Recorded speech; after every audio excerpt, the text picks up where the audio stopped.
Hello বন্ধুসকল স্বাগতম জনাইছো মোৰ এটা অন্য ভিডিঅলৈ আৰু এটো হৈছে মোৰ ভাগৰ চেনেলৰ সেকেন্ড ভিডিঅ আৰু সেই ভিডিঅ যদি আপোনালোকে ফাৰ্স্ট ভিডিঅটো চোৱা নাই তেনে এবাৰ চাই ল'ব তাত ফ্ৰী আৰ্নিংৰ কথা আছে আৰু আজি কথা পাতি আমি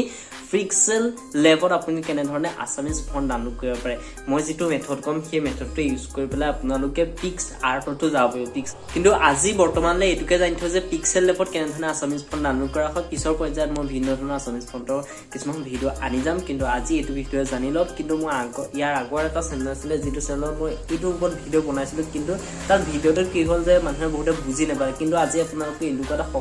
সহজ উপায় আপোনালোকে মাত্ৰ 1 মিনিটৰ ভিতৰতে আপোনালোকে নিজৰ যেটো ভাগৰ আপোনালোকৰ মোবাইলত যেটো ফন্ট ইউজ কৰিবা আপুনি যেটো আসামিজ ফন্ট ইউজ কৰে তেলে হেতু এটা ক্লিকত আপুনি ফন্ট কৰিব পাৰিব গতিকে ভিডিঅ সম্পূৰ্ণ চাই দিব এতিয়া আহক যাওক মোবাইলৰ স্ক্ৰিনত আৰু স্ক্ৰিনত গবলা সকলোখিনি বুজাই দিছো আৰু এই কোনো পৰা আপোনালোকে স্কিপ নকৰিব স্কিপ কৰিলে বুজি নাপাব বাকি প্ৰথমবাৰ যদি স্কিপ কৰিছে তেলে কোনো কথা নাই কিন্তু এতিয়াৰ পৰা স্কিপ নকৰিব ঠিক আছে আহক যাও এটা মোবাইলৰ স্ক্ৰিনত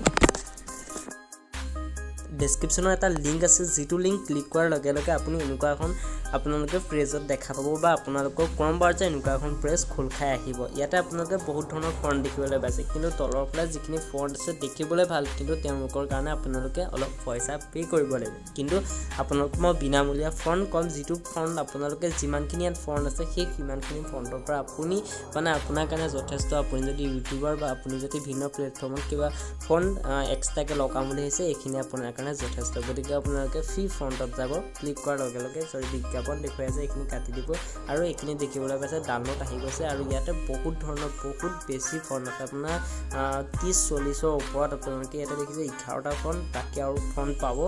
তাৰে মই কিছুমান ফন্ট আপোনালোকক ডাউনলোড কৰি দেখুৱাম আপোনালোকে নিজৰ ইচ্ছামতে ইয়াৰ পৰা সিলেক্ট কৰিব পাৰে আপোনাৰ নিজৰ পছন্দ ফাৰ্ষ্টতে এইটোকে আপোনালোকক ডাউনলোড কৰি পেলাই দেখুৱাইছো এইটো ডাউনলোড জাস্ট ডাউনলোডত ক্লিক কৰিব ক্লিক কৰাৰ পিছতে তললৈ আহিলে এইটো এনে ধৰণৰ ফন্টটো হ'ব আপোনালোকক কেনে ধৰণৰ ফন্টটো দেখুৱাই দিছে আৰু এই ডাউনলোড অপচনটো আছে গতিকে তাতে সিম্পলি ক্লিক কৰিব আৰু ক্লিক কৰাৰ পিছত আপোনালোকে এইখিনি নপঢ়িলেও হ'ব পুস্তিকাখিনি উপৰোক্ত এইখিনি আপোনালোকে এগ্ৰি কৰি পেলাই ডাউনলোড অপচনটো টিপি দিব আৰু ডাউনলোড অপচনটো টিপাৰ পিছত এই ডাউনলোড অপচনটো ক্লিক কৰাৰ লগে লগে আপোনালোকে ডাউনলোড হ'লে ওপেনিং আহিছে ইয়াতে ওপেনিংটো যদি মাই তেন্তে আপোনালোকৰ এক্সট্ৰেক্ট ফাইল বুলি ইয়াতে অপচনটো পাই যাব কিন্তু বহুতৰে এইটোতে খেলিমেলি লাগি গ'ল যে এক্সট্ৰেক্ট ফাইলটো ইয়াত পোৱা নাযায় গতিকে আপোনালোকৰ জাস্ট ডাউনলোড হৈ গ'ল এতিয়া আপোনালোকে বেক কৰি পেলাই আপোনাৰ নিজৰ ফাইল মেনেজাৰত গুচি আপুনি ডাউনলোড কৰা যেটো ফন্ট আছে সেই ফন্টটো আপোনালোকে ৰিসেন্ট ডাউনলোডত পাই যাব নহলে আপোনালোকে ডাউনলোড এই ৰিসেন্টত আপোনালোকে ক্লিক কৰাৰ লগে লগে ইয়াতে পাই যাব আৰু এটো থাকিব ZIP মানে zip ফৰ্মত গতিকে সেই zip ফৰ্মৰ আপোনাৰ কেতিয়াও এটো ডাউনলোড নলয় গতিকে আপুনি ইয়াত ক্লিক কৰিব ক্লিক কৰাৰ পিছত এটো আপোনালোকে এক্সট্ৰেক্ট কৰিব লাগিব গতিকে এক্সট্ৰেক্টৰ কাৰণে এক্সট্ৰেক্ট ফাইল বুলি এটা অপচন আছে তাত ক্লিক কৰিলে ক্লিক কৰাৰ পিছত আপোনালোকে ডাইৰেক্ট ইয়াতে পাই যাব আপোনাৰ আপুনি যোনটো এপছত আপুনি দিও দেখিছে মই গতিকে PixelLabত যাম গতিকে PixelLabৰ আপুনি ক্লিক কৰিব আৰু PixelLabৰ ইয়াতে আপোনালোকে এটো পোষ্ট কৰি দিব পাৰে নতুবা ফন্ট বুলি আপোনালোকে এক্সট্ৰাকে এটা এপছ বনাই ইয়াৰ ভিতৰতে বনাই পেলাই আপোনালোকে ইয়াতে ক্লিক কৰিব পাৰে নতুবা আপোনালোকে জাস্ট ইয়াতে এক্সট্ৰেক্ট কৰি দিব গতিকে এক্সট্ৰেক্ট বৰ্তমান হৈ গৈছে আৰু ওপৰতে দেখিলে গৈছে এটো আহি গৈছে আৰু ইয়াতে কিছুমান ফন্ট আছে মানে ইয়াৰ ভিতৰতে আৰু 3টামান ফন্ট আহি গৈছে এতিয়া আপুনি বেক কৰিব আৰু PixelLabত যাব গৈ যোৱাৰ পিছত আপোনালোকে ইয়াতে অসমীয়া এটা ফন্ট দেখিব আৰু আপোনাৰ ফন্টটো ইয়ালে এতিয়া বৰ্তমানলৈকে অহা নাই কিন্তু আহিব লাগিব ইয়ালে ঠিক আছে ইয়াতে অসমীয়া বুলি লিখক গতিকে ইয়াতে মই অসমীয়া বুলি লিখি দিলো আৰু এই অসমীয়া যেটো ফন্ট আছে সেই ফন্টটো মই চেঞ্জ কৰিম ঠিক আছে অসমীয়া ফন্টটো চেঞ্জ কৰিবলৈ আপোনালোকে ফন্টত যোৱাৰ পিছত আপোনালোকে মাই ফন্টত যাব 3 নম্বৰ অপচনটো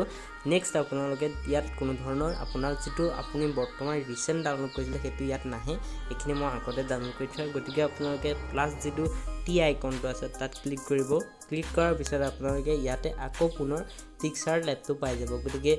এটো হৈছে এপছটো আৰু এই এপছটো ৰখাৰ পিছতে আপোনালোকে যেটো ফন্ট বৰ্তমান মানে অকমান আগত আপোনালোকে ডাউনলোড কৰিছিলে সেই ফন্টটো ইয়াত আপোনালোকে বিচাৰি চাব গতিকে এটো আপোনালোকে দেখিবলৈ পাইছে এটো ফন্ট মই এতিয়া ডাউনলোড কৰিছিলো V1 সো ইয়াতে আপোনালোকে V1 V2 কে দুটা ফন্ট দেখিবলৈ পাইছে এই দুইটা ফন্টে আপোনালোকে ইয়াৰ ভিডিওটো আকৌ দুটা ফন্ট আছে দেখিছে এই গুটেকিটা ফন্ট আপোনালোকে এড কৰি লব আৰু ইয়াত আকৌ যাব আপুনি যোনমান গিটা আপুনি ফন্ট ডাউনলোড কৰিছিলে সেই কিমান গিটা ফন্ট ডাউনলোড কৰি লব কাৰণ প্ৰতিটো ফন্টে আপোনাৰ তাত কাম নিদিয়ে এইবিলাক যেটো থাৰ্ড পাৰ্টিৰ পৰা লোৱা হয় গতিকে এনেকুৱা ধৰণৰ নহয় যে আপুনি যিমানটা ফন্ট ডাউনলোড কৰিলে সিমানটা ফন্টে আপোনাৰ কাম দিব তেনেকুৱা নহয় আপোনালোকে আকৌ পুনৰ পুনৰ যিমান কিটা ফন্ট ডাউনলোড কৰিছিলে গুটে অল ফন্ট আপুনি তাত ক্লিক সোমাই ল'ব কাৰণ সোমাই ল'লে আপোনাৰ কাৰণে ভাল গতিকে আপোনালোকে পুনৰ গৈ পেলাই আৰু নাম্বাৰ V2 থকা কিটাও আপোনালোকে এড কৰি ল'ব আৰু এড কৰাৰ পিছত আপোনালোকে তলত দেখিবলৈ পাইছে এইকিটা আহি গৈছে দেখিছে নহয় এইকিটা অসমীয়া ফন্টটো তেনেকুৱা সলনি হৈছে দেখিছে নহয় বেকাবেকি হৈছে গতিকে আপোনালোকে এনে ধৰণে অসমীয়া ফন্ট ইউজ কৰিব পাৰে আপোনালোকে এইকিটা ফন্ট ইউজ কৰিব মই আপোনাক ডেসক্ৰিপচনত এই লিংক কিটা দি দিম যিকিটা ফন্ট obviously মই ইউজ কৰোঁ সেইকিটা ফোন আপোনালোকে ইউজ কৰাটো জৰুৰী আৰু আপোনালোকে ইউজ কৰিলে আপোনালোকৰ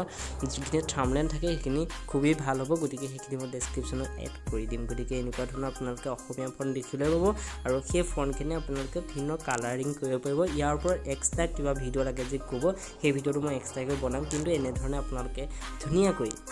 অসমীয়া ফোন ডাউনলোড কৰিব পাৰিব আৰু যদি আপোনালোকৰ অসমীয়া ফোন ডাউনলোড কৰাৰ পিছতো আপোনালোকে যি পিক্সেললেবৰ ওপৰত যদি ভিন্ন ধৰণৰ মানে নেক্সট লেভেল এডিটিং বিচাৰে তেনেহ'লে কমেন্ট বক্সত কমেন্ট কৰি দিব নেক্সট ভিডিও আহি যাব পিক্সেললেবৰ কেনে ধৰণে অসমীয়া ফন্ট এডিট কৰা হয় বা কেনে ধৰণে থাম্বনেইলখিনি এডিট কৰা হয় কেনে ধৰণে থাম্বনেইল এট্ৰেক্টিভ বনোৱা হয় সেই সমূহৰ ওপৰত ভিডিও বনাম আৰু মই যিমানখিনি ফন্ট ইউজ কৰোঁ তাৰ ডেসক্ৰিপচনত লিংক থাকিব সেই লিংক কিটাও গৈ পেলাই আপোনালোকে ল'ব পাৰে আৰু আপোনালোকৰ কাৰণেও নিজে বিচাৰি ল'বলৈ এটা লিংক প্ৰথমতে দি দিম সেই লিংকটোৰ পৰা আপোনালোকে গৈ পেলাই অসমীয়া ফন্ট ডাউনলোড কৰিব পাৰে গতিকে ভিডিওটো যদি ভাল লাগিলে লাইক কমেন্ট সাবস্ক্ৰাইব কৰি থৈ যাব বাই বাই